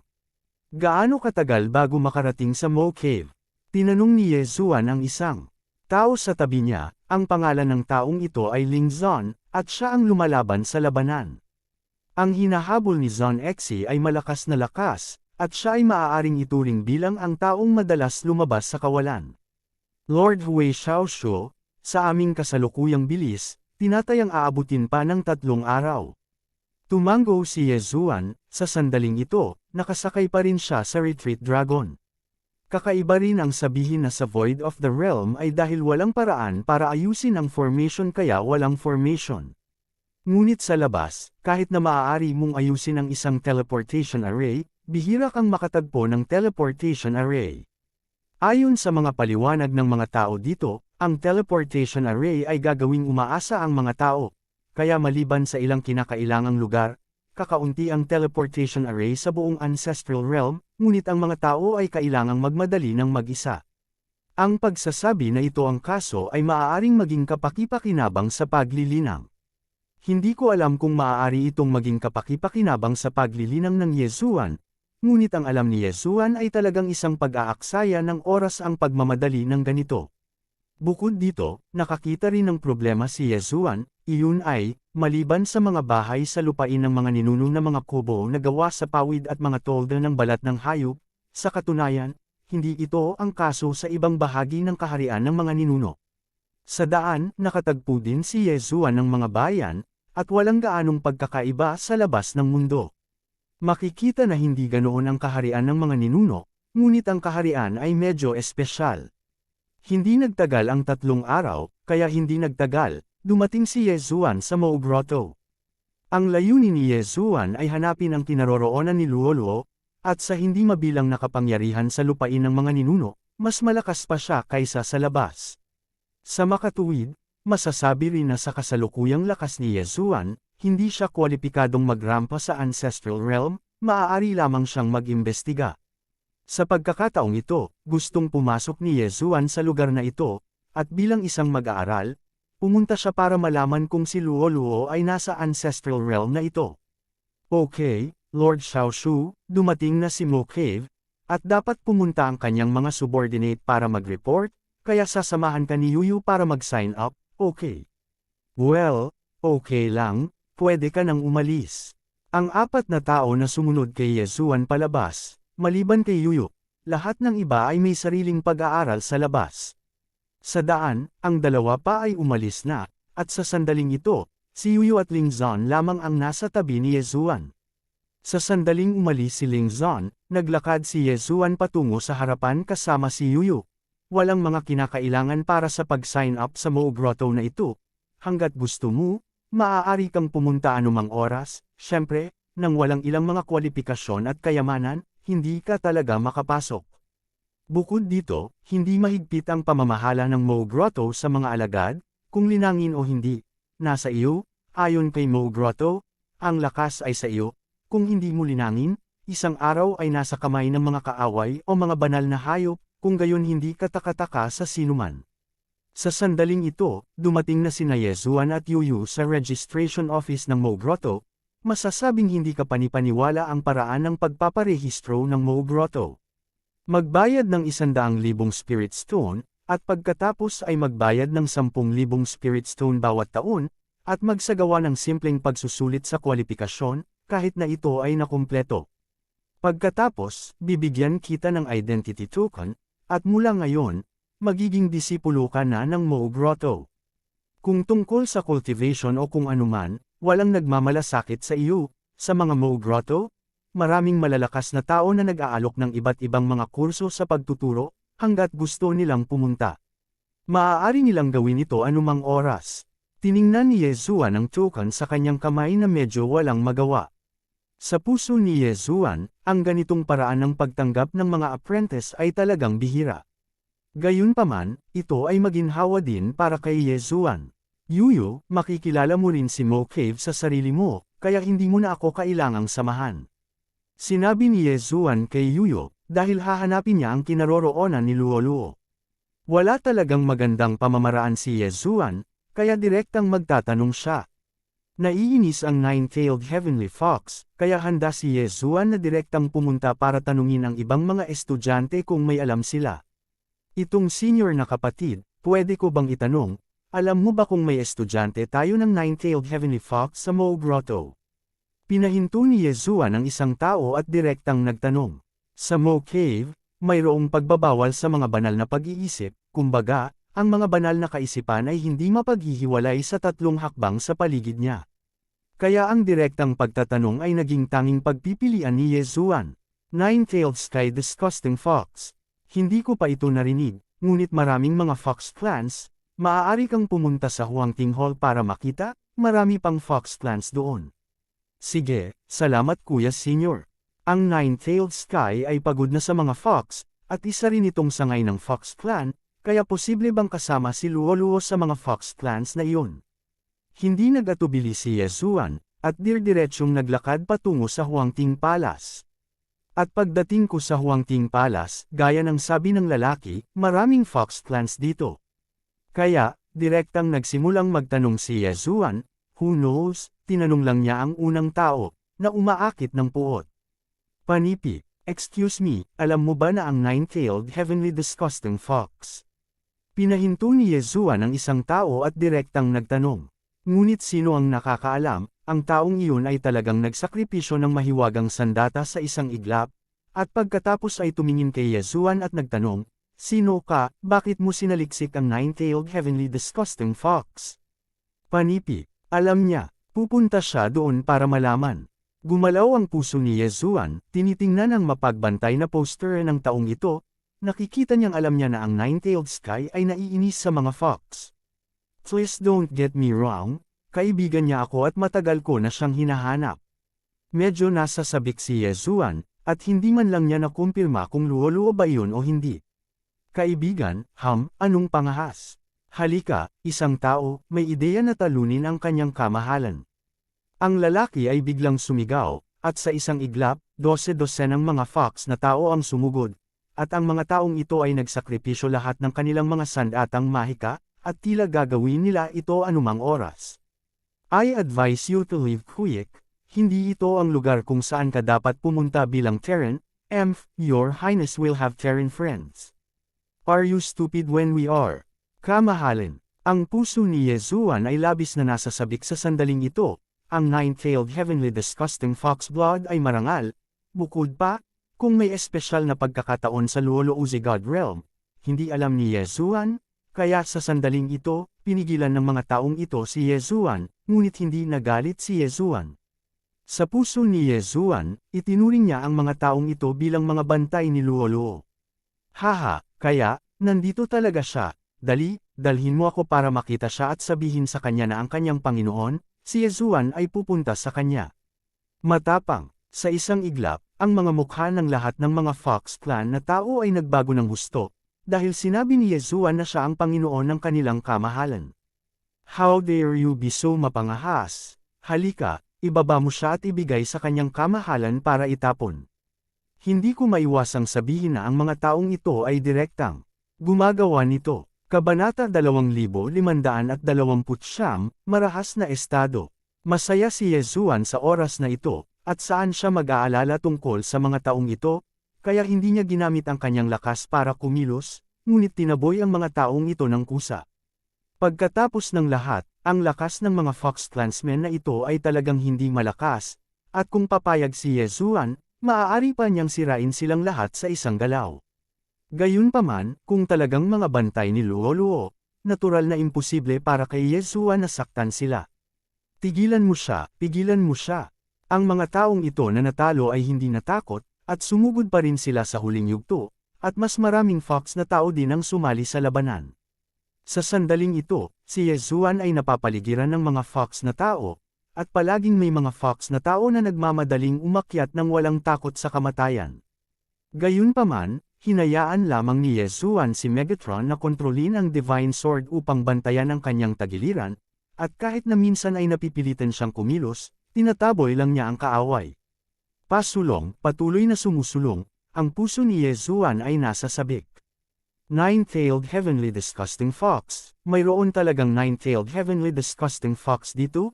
Sa puso ni Yesuan, mayroon lamang nine-tailed heavenly disgusting fox. Paglusot sa mga bulwagan at pagkatalo sa isang sikat na angkan ng fox, patuloy itong hinanap ni Yesuan, at sumigaw ng malakas, "Luo, nasaan ka? Nandito ako." Panipi, boom, isa pang malaking bulwagan ang nasira, at dito, binabantayan ito ng daan-daang Fox na tao, itong mga Fox na tao, na hindi natatakot sa kamatayan, kahit na sa harap ng liwanag ng espadang pumapatay ng Diyos, hindi sila atras ng kalahating hakbang. Alam ni Yesuan sa kanyang puso na natatakot siya na ang bulwagan na ito ay ang lugar na hinahanap niya.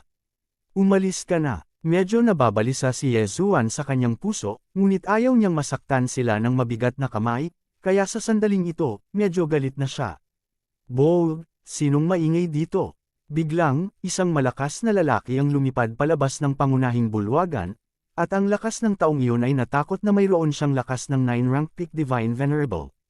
Sa sandaling ito, nagmamadali siyang lumabas at nakitang hindi sinasadya ni Yesuan na manakit ng mga tao, ngunit bulag niyang gustong pumasok, kaya hindi siya kumibo kay Yesuan, ngunit tinanong niya si Yesuan, "Sino ka at bakit ka nakapasok sa kwarto ng kanyang kamahalan?" Panipi, bilasan mo, lumabas si Luo at makita mo ako, sa wakas natagpuan ko na siya. Labis na nasasabik si Yesuan, ilang taon na siya sa God Realm. Mula mo hanggang Beijing, hanggang Kunlun Divine Domain, Demon God Divine Domain. Nagpatuloy si Yesuan, ngunit hindi siya sumuko sa paghahanap kay Luo. Sumimangot ang malakas na lalaki, ngunit sinabing, "Walang hinahanap dito, kaya mas mabuting umatras ka ng mabilis." Panipi, imposible. Pagod na ang Nine-Tailed Sky sa Fox Bloodline, mayroon bang hindi magkakaroon nito maliban kay Luo? Malakas na sigaw ni Yesuan. Ang malakas na lalaki ay tumingin kay Yesuan, ang kanyang mga kilay ay nakakunot, ngunit siya ay labis na naguguluhan sa kanyang puso. Tinitingnan ang mga galaw ni Yesuan. Maaari niyang malaman na si Yesuan ay talagang nasasabik, at hindi siya nanakit ng sinuman, na nagpapakita rin na siya ay hindi pag-alit. Sa sandaling ito, ang ekspresyon ni Yesuan ay puno ng tunay na damdamin, maaaring siya ay talagang kaibigan ng kanyang kamahalan. Bahagyang kumunat ang noo ng Fox Clan Powerhouse, at pagkatapos mag-isip sandali, sinabi niya kay Yesuan, "Sa ganitong paraan, pupunta ako at magsusumbong sa iyo, kung gusto ka ng kanyang kamahalan, paano kung isama ka?" Panipi, mabuti, ako si Yesuan, sabihin mo kay Luo, iniuwi siya ni Yesuan. Sumagot si Yesuan, dahil naniniwala si Yesuan na hindi siya nakikita ni Luo. Tumalikod ang malakas na lalaki at diretsyong naglakad patungo sa main hall. Pagkaraan ng ilang sandali, lumabas na ang malakas na lalaki, ngunit sinabi niya kay Yezuan, "Itong anak, hiniling sa akin ng aking Royal Highness na sagutin ka." Hindi niya kilala si Yezuan, kaya hilingin natin sa anak na bumalik. Panipi, hindi mo kilala ang sarili mo. Bahagyang natigilan si Yezuan, paanong hindi kilala ni Luoluo ang kanyang sarili? Imposible ito, maaaring si Luoluo ay ginamit ng isang tao para baguhin ang kanyang memorya. Kasabay ng mga iniisip ni Yezuan, natural, galit na galit si Yezuan. Bukod dito, ang galit na ito ay isang galit. Sa puso ni Yezuan, hinding-hindi papayag si Luoluo na saktan siya ng sinuman. Masasabing ang paghahanap kay Luoluo ay naging obsesyon pa nga ni Yezuan na makapasok sa banal na kaharian. Sa nakalipas na hindi mabilang na mga taon, si Yezuan ay patuloy na naghahanap, at masasabing hindi siya kailanman nagbigay ng anumang mga pahiwatig. Gayunpaman, ngayon ay nasa bulwagan si Luoluo, ngunit may nagsabi kay Yezuan na hindi kilala ni Luoluo ang kanyang sarili. Paano nito magagawang katanggap-tanggap si Yezuan? Sa makatuwid, nagalit si Yezuan, o sa halip, si Yezuan ay baliw. Ding, emotionally unstable ang host, please calm down. Ding, ang emosyon ng host ay hindi makontrol, at ang sapilitang kalmado ay nabigo. Ding, pumasok ang host sa state of rampage, at ang host ay pumasok sa state of rampage. Kung galit ka, magugulat ka, dahil kaharap ni Yezuan si Luoluo sa ngayon. Boom! Sa isang iglap, kasama si Yezuan bilang sentro, bumulwak ang nakatutuwang kapangyarihan. Ang makapangyarihan at walang talo na kapangyarihan ay sumabog sa isang iglap. Si Yezuan sa sandaling ito ay hindi na ang orihinal na Yezuan, ayon sa mga salita ng sistema. Si Yezuan ay nagngangalit, ngunit, sa mga salita ng ibang tao, si Yezuan ay nabaliw. Dahil kay Luoluo, dahil sa obsession, nakapasok na si Yezuan sa demonyo. Poof, poof, sa paligid ni Yezuan, ang mga fox na hindi niya kayang saktan noon, sa sandaling ito, daan-daang tao ang direktang sumabog at namatay. Ang lupa ay gumuho at ang langit ay napunit. Hindi mabilang na mga ulap ng kapangyarihan ng batas ang nakapalibot sa lugar na ito, at sunod-sunod na mga special na bitik ang agad na lumitaw, at hindi sila nawala, ngunit patuloy na lumawak. Ang buong Mo Cave ay parang isang walang kapantay na domain. Sa sandaling ito man ay isang malakas na tao o isang ordinaryong disipulo, lahat sila ay nabigla at nawalan ng kulay. Mayroong hindi bababa sa libu-libong mga pagpapakita ng Dharma sa kalangitan. Ang ilan sa mga Dharma phases na ito ay ipinatawag ni Yezuan, ang ilan ay pinagsama sa 10,000 Venerable Bloodlines, at marami pa ang hindi kailanman lumitaw. Anong sabi mo? Apat na salita lang, ngunit maliban sa posisyon kung saan nakatayo ngayon si Yezuan, sa Mo Grotto, ang iba pang lugar ay naging pulbus. Wala lang lahat. Ding, alarma, alarma, ang host ay pumasok sa isang matinding rampaging estado, buhayin ng sistema sa pilitang kakayahan sa pagkumpuni. Ding, alarma, alarma, walang limitasyong supply ng enerhiya para protektahan ang kaligtasan ng host. Ano ang konsepto ng isang sistema na nagbibigay ng enerhiya ng walang hanggan? Sa sandaling ito, naramdaman ng isang powerhouse ng mababang God Emperor realm ang sitwasyon dito at agad na sumugod.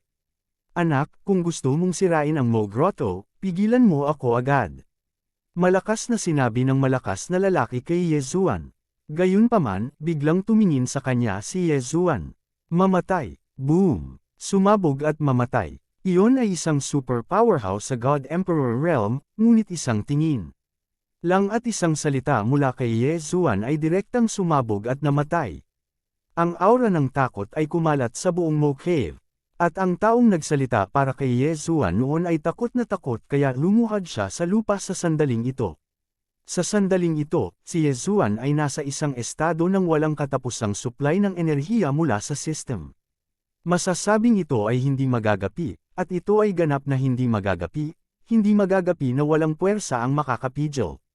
Sa kalangitan, lumitaw ang isang walang laman na bitek, na hinihigop ang isang sulok ng palasyo sa isang iglap.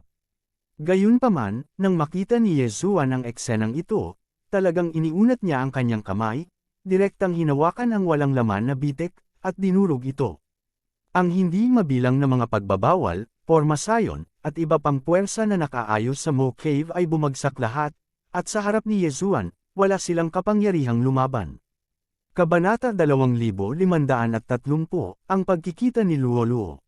Ding, alarma, alarma, ang sistema ay malapit nang bumagsak magpakailanman, ang buhay ng host ay malapit nang matapos, at ang countdown sa huling pagbagsak ay 30, 29.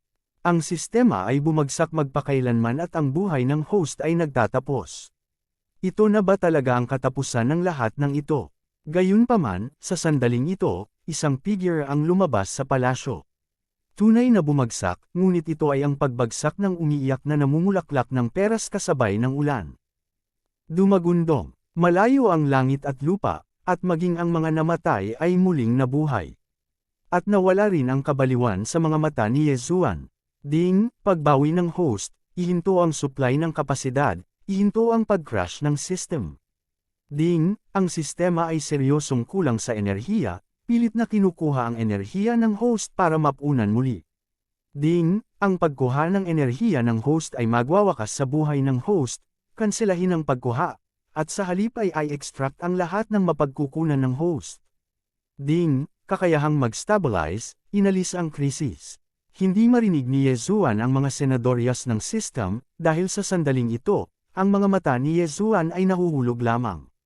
Luoluo, ikaw talaga, bakit ayaw mo akong makita? Naglakad si Yezuan patungo sa harapan, gayunpaman, sa sandaling ito, may mga tao pa ring naglakas loob na pigilan siya, kahit na ang mga powerhouse ng God Emperor Realm ay talagang natakot sa mga hakbang ni Yezuan. Nakita nilang lahat ang eksena ng pagkawasak ng mundo ngayon lang. At nang hamupa ang galit ng lalaking nasa harapan nila, nanimbalik ang lahat ng pagkawasak, at nakita rin nila ito ng kanilang mga mata. Walang sino man ang nang-ahas na magkaroon ng kaunting kawalang galang kay Yezuan, dahil sa kanilang puso, ang pinakagusto nilang malaman ay, sino si Yezuan? Master, hindi ka dapat lumapit sa akin, ang paghahanap sa akin ay magdadala lamang sa iyo ng walang katapusang kapahamakan, Master tumakas, natagpuan ka na nila. Sino? Sino sila? Matapos marinig ni Yezuan ang mga salita ni Luoluo, sa wakas ay alam na niya kung bakit nag-aatubili si Luoluo na makita siya, ito pala ay isang misteryosong puwersa ang nakasubaybay kay Luoluo. Boom! Sa kalangitan, isang malaking liwanag ang biglang bumagsak, at sa magaan na paglapag na iyon, ito ay isang pangkat ng mga super powerhouse na napakalakas na kahit ang 9th rank pick God Emperor ay nanginig. Ito ay hindi lamang isang tao, ito ay isang pangkat ng 100 katao, at ito ay isang pangkat na maayos na nakaayos na parang mga sundalo. Itinaas baba ito ni Yezuan, ngunit hindi niya maiwasang sabihin ito, at direktang sinimulan ang teleportasyon. Gaano kalakas ang mga taong ito, kung mayroon silang kakayahan, pagkatapos ay makakarating sila sa mahiwagang lugar na mapapasok lamang ng God Emperor Realm upang mahanap ang kanilang sarili at si Luoluo. Naglaho si Yezuan, at nawala sa pagiging invisibility kasama si Luoluo. At ang pangkat na iyon ng malalakas na tao ay naglakas loob lamang na lumapit sa sandaling ito. Ngunit sila ay isang hakbang na mas mabagal, at ang pinakamahalaga ay hindi nila malak ang posisyon ni Yezuan at Luoluo. Ito ay isang sitwasyon na hindi pa nila nararanasan. Biglang, ang mga taong ito ay naging liwanag at naglaho, tulad ng kanilang paglitaw, at sila ay nawala ng mahiwaga. Sa sandaling ito, nakarating na si Yezuan sa lugar ng paglilitis kasama si Luoluo. Ang lugar na ito ay sobrang misteryoso, dapat mong malaman na kung gusto mong simulan ang pagsubok, kailangan mo ang God Emperor Realm kahit papaano. Kahit na hindi alam ni Yezuan kung ano ang lugar na ito, isang bagay ang tiyak, iyon ay, imposible para sa kanya na pumunta rito ng may lakas na kumokontrol kay Luoluo. At hanggang sa ligtas na siya sa ngayon ay nakausap ni Yezuan ng maayos si Luoluo. Nagyakapan ang dalawa at sinabi sa isa't isa ang nangyari sa kanila. Ang karanasan ni Yezuan ay maaaring ituring na ups and downs, at siya ay nabighani dito. Ngunit ang karanasan ng pagbagsak ay napakasimple at hindi katanggap-tanggap. Ito ay lumabas na pagkatapos na dumating si Luoluo sa banal na kaharian, agad siyang pinuntirya ng isang mahiwagang puwersa. Dahil sa falling nine-tailed heavenly disgusting fox bloodline, malaki ang pakinabang nito sa kanila. Kahit ngayon, hindi ko alam kung ano ang gamit. Si Luoluo ay inayos ng mga taong iyon, patuloy na nililinang, at kahit anong uri ng mga supernatural na kapangyarihan ang linangin, mayroon ding mga regulasyon. Ang talento ni Luoluo ay napakahusay, masasabing ang kanyang lakas ay bumuti ng napakabilis, ngunit ngayon, siya ay dumating na, ang paglilinang ng gitnang kataas-taasang banal na monarko. Supreme Divine Monarch, iyon ang pag-iral na higit sa Divine Emperor. Sa madaling salita, ito ay isang pag-iral na lumampas sa antas ng Diyos na Panginoon ng Divine Realm Continent. Si Luoluo ay patuloy na inaayos upang magsaka, na nagbibigay ng mga mapagkukunan ng paglilinang ng walang katapusan, ngunit sa mabilis na pag-unlad ng kapangyarihang ito, nawala ang lahat ng kalayaan ni Luoluo. Kahit na ang pagkakakilanlan niya, nakaayos siya. Sa simula, si Luoluo ay isang miyembro ng isang maliit na angkan ng demonyo, at pagkatapos niyang linangin sa isang tiyak na antas, ang angkan na iyon ay direktang nabura, at pagkatapos ay ipinadala si Luoluo sa Demon God Divine Domain at naging isang banal na anak. Sa pagbuti ng kanyang lakas, ang katayuan ng pagkahulog sa Demon God Divine Domain ay naging higit at higit na labis, at nang marating niya ang Divine Venerable Realm, muli siyang kinuha, at sa parehong paraan, ang lahat ng mga taong naglingkod sa kanya ay hindi napatay. Sa ikatlong pagkakataon, si Luoluo ay naging prinsesa ng isang domain ng Diyos, at siya rin ang magiging Panginoon ng Diyos sa hinaharap, ngunit kahit ang pagkakakilanlang ito ay hindi masyadong marami. Noong nililinang ang 9-rank Peak God Emperor Realm, dumating ang mga taong iyon, inalis si Luoluo, at kasabay nito, nilipol ang maharlikang pamilya ng God Domain na iyon. Sa ikaapat na pagkakataon, si Luoluo ang naging tanging kataas-taasan ng unang Fox Clan. Itong Fox Clan, daan-daang libong tao na lang ang natitira, at si Luoluo ang kanilang kamahalan at kanilang hari. Kasabay nito, inayos din si Luoluo sa Mo Cave. Doon siya nakita ni Yezuan. Masasabing ang pag-alis ni Luoluo sa pagkakataong ito ay nasa labas ng kaayusan ng mga taong iyon. Paanong si Luoluo ay hindi gustong makipagkita kay Yezuan? Sa katunayan, mula noong si Yezuan ay dinala sa palasyo ng mga Fox Clans na iyon, alam na ito ni Luoluo. Nakakalungkot na hindi siya nang ahas dahil ang mga taong iyon ay masyadong makapangyarihan, napakalakas kaya hindi nang ahas si Luoluo na isipin ito. Alam ni Luoluo na kapag nakilala nila ni Yezuan ang isa't isa, ang huling resulta ay papatayin si Yezuan ng mga taong iyon. Ang mga taong iyon, na tinatawag ang kanilang sarili na kaayusan, ay nagsasabing sila ang mga nilalang na nagpoprotekta sa lahat ng kaayusan sa banal na kaharian. Kasabay nito, sinabi rin ni Luoluo kay Yezuan na sa katunayan, ang Divine Realm ay isang lugar lamang para sa mga orderly na ito upang linangin ang mga bagong dating. Siyempre, bilang karagdagan sa order, mayroon ding iba't ibang makapangyarihang puwersa tulad ng alyansa, destroyers, at tagapangalaga. Sa mata ng mga puwersang ito, ang Divine Realm Continent ay isang lugar para sa paglinang ng mga bagong tao, at pipili lamang sila ng ilang mga kwalipikadong tao mula roon upang sumali sa kanila. At sila mismo ay naninirahan sa isang lihim na kaharian ng kalayaan. Ang mga lihim na kaharian na ito ay mga lugar na hindi kailanman matutuklasan ng banal na kaharian, at may mga lugar na imposibleng malaman. Maging si Luoluo, dahil kinuha siya ng mga ito, ay may alam na balita. Gayunpaman, si Yezuan ay may kaunting pag-unawa, dahil sa katunayan, si Yezuan ay aktwal na nakatagpo ng maraming katulad na mga sitwasyon. Masasabing nakapunta na si Yezuan sa isang lihim na kaharian noon, ngunit wala siyang ganoong kalakas na lakas. At sa sandaling ito, naghinala din si Yezuan na ang lugar ng pagsubok na ito ay kabilang sa teritoryo ng isang tiyak na puwersa. Ang tanging bagay na maswerte ay hindi ito ang teritoryo ng order. Pagkatapos ng lahat, kung ito ang teritoryo ng maayos, naaresto na sina Yezuan at Luoluo.